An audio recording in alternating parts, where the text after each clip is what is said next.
Well, no leaks.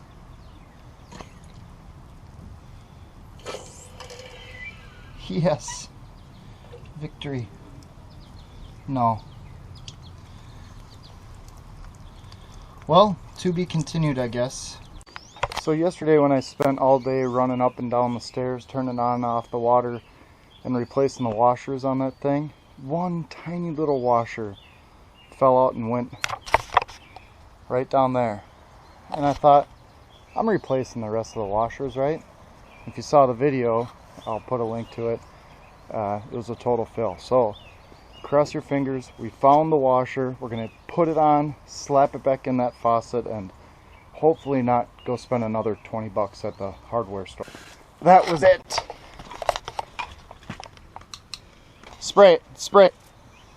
Spray. Okay. Spray. Oh yeah. No, it's not leaking. Yeah. Yeah. Yeah.